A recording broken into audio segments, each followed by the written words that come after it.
ইউক্রেনের দ্বিতীয় বৃহত্তম শহর খার্কিভে দফায় দফায় ড্রোন হামলা চালিয়েছে রাশিয়া। এতে শহরটিতে ব্যাপক ক্ষয়ক্ষতির খবর পাওয়া গেছে। হামলায় আহত হয়েছেন কয়েকজন বেসামরিক নাগরিক। ধ্বংসস্তূপের নিচে বেশ কয়েকজন চাপা পড়েছেন বলে জানিয়েছে স্থানীয় প্রশাসন। পাল্টা আঘাত হেনেছে ইউক্রেনও। রাশিয়ার প্রতিরক্ষা মন্ত্রণালয় দাবি করেছে রাতভর মস্কো সহ দেশটির বিভিন্ন অঞ্চলে ৩৫০'র বেশি ড্রোন দিয়ে হামলা চালায় জেলেনস্কি বাহিনী। ড্রোনগুলো রাশিয়ার বিভিন্ন গুরুত্বপূর্ণ স্থাপনা লক্ষ্য করে ছোড়া হয়েছিল বলে দাবি ক্রেমলিনের, যদিও বেশিরভাগ ড্রোন ভূপাতিত করার কথা জানিয়েছে তারা।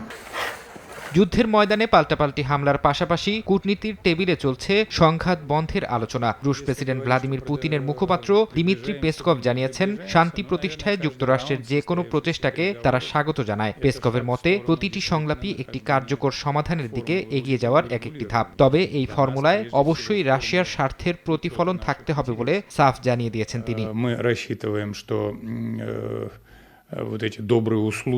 চলমান সংঘাতের পাশাপাশি জ্বালানি যুদ্ধও তুঙ্গে। হাঙ্গেরির প্রধানমন্ত্রী ভিক্টর অরবান সাফ জানিয়েছেন, ইউক্রেনের ভেতর দিয়ে রুশ তেল সরবরাহ স্বাভাবিক না হওয়া পর্যন্ত তারা কিয়েভকে কোনো প্রাকৃতিক গ্যাস দেবে না। ড্রুজবা পাইপলাইন ক্ষতিগ্রস্ত হওয়ায় হাঙ্গেরি ও স্লোভাকিয়ায় তেল সরবরাহ ২ মাস ধরে বন্ধ রয়েছে। রুশ হামলার কারণে এই পরিস্থিতি দেখা দিয়েছে এমন দাবি ইউক্রেনের, যদিও হাঙ্গেরির অভিযোগ ইচ্ছাকৃতভাবে বন্ধ করা হয়েছে তেল সরবরাহ।